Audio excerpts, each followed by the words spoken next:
नमस्कार दोस्तों, आप सभी का स्वागत है हमारे YouTube चैनल मान्या लाल किताब रेमेडीज में। आज मैं आपके साथ बात करने जा रहा हूं वृश्चिक राशि के बारे में और आज का मुख्य टॉपिक होगा सूर्य का राशि परिवर्तन, जो कि 15 जून 2024 से लेकर 15 जुलाई 2024 मिथुन राशि में होने जा रहा है। और इस गोचर का कैसा प्रभाव रहेगा वृश्चिक राशि के जातकों के ऊपर, आज मैं आपके लिए एक बहुत ही इंपॉर्टेंट वीडियो लेकर आया हूं। क्योंकि दोस्तों, आज हम आपके साथ उस ग्रह के बारे में बात करेंगे जिस ग्रह को सभी ग्रहों का राजा कहा जाता है।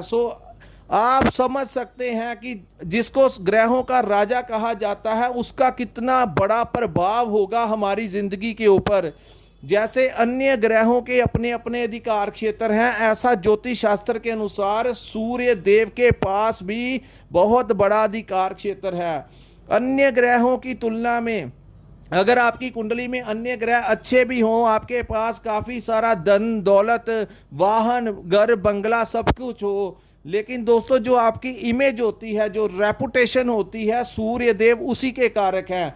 जिनकी कुंडली में सूर्य की अवस्था अच्छी होती है उनके पास काफ़ी प्रॉपर्टी होती है, उनके चेहरे के ऊपर एक अलग सा ग्लो होता है और लोग उनकी काफ़ी इज्जत करते हैं। बड़ा लोगों का समूह जो होता है वो उनको फॉलो करता है, उनकी इज्जत करता है, चाहे पीठ पीछे भी उनकी सभी तारीफ करते हैं। ऐसी छवि जो है वो सूर्य देव बनाते हैं। और ज्योतिष शास्त्र के अनुसार इनको पिता का भी कारक कहा गया है। पिता के लिए भी अच्छा, पिता की हेल्थ के लिए अच्छा, पिता के साथ आपके संबंध अच्छे रहते हैं, पिता को लंबी आयु सूर्य देव प्रदान करते हैं और वहीं उनकी सेहत भी बहुत अच्छी रहती है। तो ये अधिकार जो है वो सूर्य देव के पास है। वहीं जो लोग राजनीति में जुड़े होते हैं उनका सूर्य बहुत मजबूत होता है, जिसके प्रभाव के कारण उनको कोई सरकारी डेजिग्नेशन मिलती है। तो दोस्तों, सूर्य को राजदरबार का कारक भी कहा गया है। जो जिन लोगों को सरकारी नौकरी मिल जाती है और बड़े लेवल पे चले जाते हैं उनका सूर्य बहुत मजबूत होता है। दूसरा, सरकार से हमेशा कुछ ना कुछ मान सम्मान जो है वो सूर्य की कृपा से ही मिलता है। इसी के विपरीत जिनका सूर्य खराब होता है या किसी नीच भाव में बैठा होता है, उनकी पिता की आयु कम होती है, उनको हेल्थ संबंधी बहुत समस्याएं आती हैं, बड़े बड़े रोग जो हैं उनके पिता को हो जाते हैं। वहीं उनकी छवि जो होती है समाज में अच्छी नहीं होती, उनको किसी ना किसी प्रकार का कलंक लगा रहता है और लाख अच्छा करने के बावजूद भी लोग उनके बारे में अच्छा नहीं कहते। ये सूर्य का प्रभाव है।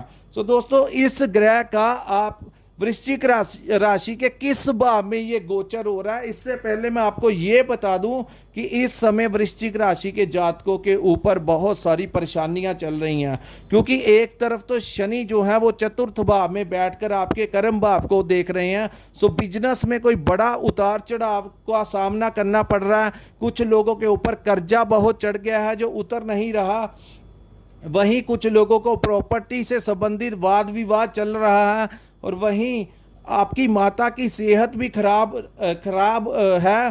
और अगर आप नौकरी करते हैं तो वहाँ पर भी आपकी जो स्थितियां हैं अच्छी नहीं हैं। या तो आपके ऊपर कोई ना कोई सीनियर ऑफिसर के साथ नहीं बन रही या आपकी कोलीग के साथ नहीं बन रही। कुल मिलाकर देखा जाए तो वृश्चिक राशि के जातकों के जो दिन हैं वो काफ़ी संघर्ष में जा रहे हैं। हालांकि पिछले महीने भी उनकी जो मैरिड लाइफ है, काफ़ी लोगों की मैरिड लाइफ में भी बहुत बड़ी डिस्टर्बेंस हुई, जिसका सामना उनको करना पड़ा। एक तरफ तो लोग उनको परेशान कर रहे हैं, काम काज में दिक्कत आ रही है, नौकरी में दिक्कत आ रही है, वहीं आपके पार्टनर के साथ भी आपके संबंध जो हैं वो खराब हो रहे हैं।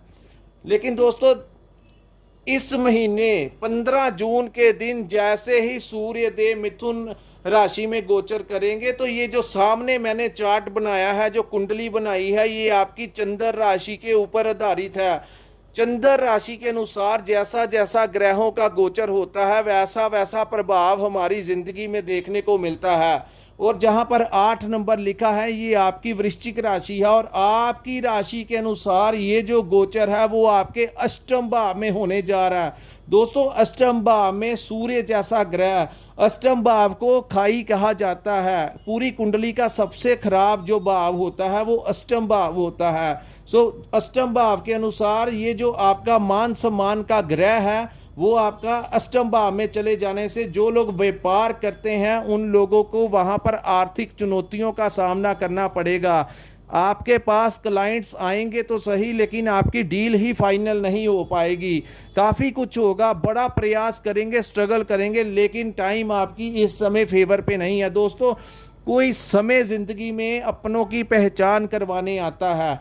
किसी भी समय जब हमारे ऊपर संघर्ष का समय आता है तो हमें अपनी किस्मत को कोसना नहीं चाहिए, क्योंकि ये चीज़ें हमारी ज़िंदगी में बहुत कुछ सिखा के जाती हैं। कहते हैं कि जिस भगवान की हम मंदिर में पूजा करते हैं उसके लिए भी पहले पत्थर को तोड़ा जाता है, उसके ऊपर चोट पहुंचाई जाती है, उसके बाद उसके ऊपर उसको तराशा जाता है, उसके पश्चात उसकी मूर्ति तैयार की जाती है। बड़ी बारीकी के साथ चोट पहुंचाकर उसको तराश कर मूर्ति तैयार की जाती है। उसके पश्चात ही उसको मंदिर में स्थापित किया जाता है। पंडित जी द्वारा प्राण प्रतिष्ठा करने के बाद ही वो मूर्ति जो है वो भगवान का रूप बन जाती है, जिसको हम पूजते हैं। जिस ईश्वर की मूर्ति के लिए उस पत्थर को इतना संघर्ष करना पड़ता है तब जाकर पूजा की जाती है। जो संघर्ष का समय है, इस समय में आपको ये कहना चाहता हूं कि ये जो समय है इसको आपने कैसे भी करके कठिन समय को निकालना है, क्योंकि हिम्मत नहीं हारनी। और जो लोग हिम्मत रखकर आगे बढ़ेंगे, एक ना एक दिन आप अपनी मंजिल पे पहुंच जाएंगे। और ये जो संघर्ष का समय है ये आपको कुछ ना कुछ अच्छी सीख सिखा कर जाएगा। इस समय जो आपके जो दोस्त और मित्र, जो भाई बहन हैं, उनके द्वारा किया गया जो आपके साथ व्यवहार है, जो बिहेवियर है, आपको क्लियर हो जाएगा कि कौन असलियत में, रियलिटी में आपका मित्र है और कौन आपका मित्र नहीं है। अच्छे समय में लोग आपके पास बैठते हैं, आपको अपना भाई मित्र भी कहते हैं, लेकिन जब समय संघर्ष का आता है तो सारे पर्दे जो हैं वो खुल जाते हैं, असलियत पता लग जाती है। और जो इस समय आपके काम आएगा वही आपका असली भाई और मित्र होगा। तो दोस्तों, आप लोगों ने क्या सावधानियां यूज़ करनी है? सूर्य के अष्टम भाव में जाने से इस समय आपके मान सम्मान को ठेस पहुंच सकती है। किसी भी प्रकार का अगर आप व्यापार करते हैं तो वहां पर भी आपने बड़े ध्यान से व्यापार करना है। किसी भी प्रकार की गड़बड़ी नहीं होने देनी, कोई बड़े लालच में नहीं आना। अगर आपको इस समय कोई कहेगा कि इन्वेस्टमेंट करो जिससे आपके पैसे डबल हो जाएंगे, तो किसी की बातों में नहीं आना। कोई शेयर मार्केट में पैसे नहीं लगाने, अन्यथा आपका नुकसान हो सकता है। वहीं जो लोग नौकरी करते हैं, तो दोस्तों जो लोग सरकारी नौकरी करते हैं उनके पास कोई ऐसा इंसान आ सकता है जो आपको बाद में करप्शन के केस में इन्वॉल्व कर सकता है या किसी ना किसी केस में इन्वॉल्व कर सकता है, क्योंकि सूर्य जो है वो अष्टम भाव में गोचर कर रहे हैं। तो यहाँ पर कभी कभी वो आपके ऊपर एलिगेशन लगवा सकते हैं। तो आपने किसी भी प्रकार से अपने सीनियर्स के साथ किसी प्रकार की बहस नहीं करनी। आंखें खोल के अवेयर हो के आपने अपने ऑफिस में जाना है। इवन कि जो लोग प्राइवेट सेक्टर में भी काम करते हैं वहाँ पर भी आपको कोई किसी इलीगल एक्टिविटी में इन्वॉल्व करके आपके ऊपर कोई ना कोई प्रॉब्लम खड़ी कर सकता है। और आपके लिए खास हिदायत है, किसी प्रकार की लोग किसी की बातों में नहीं आना और अपने आप में आपने ध्यान पूर्वक अपनी नौकरी, क्योंकि नौकरी से हाथ धोना पड़ सकता है। और दूसरी बात, जो इज्जत जाएगी उसके लिए बाद में सालों साल लग जाते हैं हमें अपनी इज्जत बनाने में, एक पल में ही सब कुछ खत्म हो जाता है। आपने इन चीज़ों का बड़ा डीपली अध्ययन करना है और ध्यान रखना है कि आप कुछ भी ऐसा कार्य ना करें जिससे आपकी और आपके परिवार की बदनामी हो। वहीं आपने किसी के साथ भी इस समय लड़ाई झगड़ा नहीं करना, अन्यथा आपके लिए वो समय अच्छा नहीं है। किसी मित्र की लड़ाई झगड़ा होता है, आपको कोई कॉल करता है, आपने नहीं जाना, क्योंकि आपके ऊपर कोई ना कोई धारा लग सकती है, कोई लड़ाई ज़्यादा बढ़ सकती है, जिसके कारण आपको भी आपके ऊपर कोई पुलिस केस जो है वो रजिस्टर हो सकता है। वहीं किसी के साथ फ़ोन के ऊपर बात नहीं करनी, अन्यथा सामने वाला इंसान जो आपके साथ अच्छे बिहेवियर करके मीठा बन के आपसे बातें करेगा और आपकी बाद में रिकॉर्डिंग करके किसी दूसरे को सुनाएगा या बाद में आपको ब्लैकमेल करेगा। सो इन चीज़ों से आपने अपने आप को बचाना है। बात करते हैं जिन लोगों के ऊपर कर्जा चढ़ा हुआ है, उन लोगों को इस समय फिर कोई ना कोई, जिन लोगों ने आपसे पैसे लेने हैं वो आपको तंग परेशान कर सकते हैं। अगर किसी का कोर्ट केस लगा हुआ है और इस महीने कोई फैसला आना है या आपका समन आना है, तो वहाँ पर भी इस समय आपके लिए कोई प्रॉब्लम जो है वो खड़ी हो सकती है सूर्य की वजह से।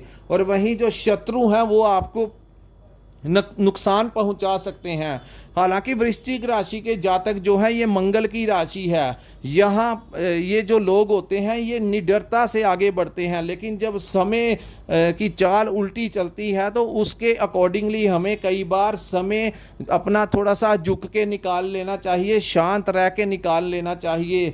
ज़्यादा इस समय आपने गुस्से में नहीं आना, नहीं तो हर तरफ से आपको कोई ना कोई हानि पहुंचाने की जो सर्कमस्टांसिस हैं वो सूर्य देव के कारण हो सकते हैं। तो दोस्तों ये था सूर्य के राशि परिवर्तन का वृश्चिक राशि के जातकों के ऊपर कैसा प्रभाव रहेगा। हालांकि अगर आपके ऊपर सूर्य की दशा या महादशा या अंतरदशा लगी हुई है तो आपको बहुत ज़्यादा प्रॉब्लम फेस करनी पड़ेगी। अन्यथा अगर किसी दूसरे ग्रह की है तो आपका थोड़ा बहुत बचाव हो सकता है, लेकिन सूर्य का प्रभाव बहुत तेज होता है। ये आग का ऐसा गोला है जो हर हालात में अपनी चला के ही छोड़ता है। जब ये किसी अच्छे भाव में आ जाते हैं तो वहाँ पर आपके लिए बहुत अच्छा रहते हैं, लेकिन अगर ये नीच भाव में आ जाते हैं तो पूरी परिस्थितियों को एक महीने में ही खराब करने की पूरी कोशिश कर देते हैं। सो दोस्तों इस समय वाद विवाद से और अत्यधिक क्रोध से आपने बचना है और ट्रैवलिंग करते हुए आपने अपनी आंखों का विशेष ध्यान रखना है। आपकी आंखों और सिर के ऊपर किसी प्रकार की चोट लग सकती है। सो ट्रैवलिंग करते हुए हेलमेट डालकर ट्रैवलिंग करें, चश्मा लगाकर बाहर निकलें, अन्यथा आंखों की एलर्जी जो है इस महीने होने की संभावना सूर्य की वजह से होगी। जो लोग किसी रिसर्च क्षेत्र में जुड़े हुए हैं, जो इंजीनियर्स हैं, डॉक्टर्स हैं या कोई ऐसा काम कर रहे हैं या मेडिटेशन लाइन में हैं, जो कोई सिद्धि प्राप्त करना चाहते हैं, उनके लिए ये जो गोचर है वो काफ़ी हद तक अच्छा रहेगा, क्योंकि सूर्य ये इस भाव को रहस्य का भाव भी कहा जाता है, गुप्त विद्याओं का भाव कहा जाता है। तो सडनली कोई प्रॉफिट हो सकता है, लेकिन बहुत कम चांसेस होते हैं। तो इस समय आपने अपना बचाव जो है वो करके ही निकलना है। किसी भी प्रकार से आपने अपने पिता के साथ अपना गुस्से में नहीं पेश आना, क्योंकि अगर आपने अपने पिता के साथ कोई वाद विवाद किया तो सूर्य का परिणाम और ज़्यादा घातक हो जाएगा। और वहीं सूर्य देव जहाँ पर बैठे हुए हैं, यहाँ पर आपके पिता की सेहत को खराब कराकर उनको हॉस्पिटल पहुँचा सकते हैं और आपका अच्छा खासा हॉस्पिटल के ऊपर खर्चा जो है वो करवा सकते हैं। सो कुल मिलाकर वृश्चिक राशि वालों के लिए सूर्य का ये जो गोचर है वो थोड़ा सा आपको सतर्क रहने की ज़रूरत है। दोस्तों अगर आपको हमारा ये विश्लेषण अच्छा लगा तो कृपया हमारी इस वीडियो को लाइक और सब्सक्राइब जरूर कीजिए। हमारा काम होता है कि सच आपके सामने रखना, आपका मार्गदर्शन करना। और कई बार जब सर्कमस्टेंसेस ऐसे होते हैं, जब ग्रह चाल ऐसी होती है, तो हमारा काम है कि आपको कहना कि अपना बचाव करके निकल जाएं, क्योंकि जो लोग अपना बचाव समय के अनुसार नहीं करते वो कुछ ना कुछ उनके साथ ज़िंदगी में वो अपनी मंजिलों को प्राप्त नहीं कर पाते। सो अपनी ईगो को साइड पे रख के आपने समझदारी के साथ आगे बढ़ना है। तो दोस्तों जिनको हमारी वीडियो अच्छी लगी हो कृपया हमारे चैनल को सब्सक्राइब जरूर कीजिए, वीडियो को लाइक कीजिए और नीचे कमेंट सेक्शन में कमेंट कर जरूर बताइए कि आपको हमारा वीडियो कैसा लगा। और जिन जातकों ने अपनी कुंडली का विश्लेषण करवाना होगा, कृपया स्क्रीन के ऊपर हमारा एक नंबर शो हो रहा है, वहां पर आप हमारे साथ संपर्क करके अपनी कुंडली का पूर्ण विश्लेषण करवा सकते हैं। इसी के साथ हम अपनी वीडियो को विराम लगाते हैं। नमस्कार, जय माता दी।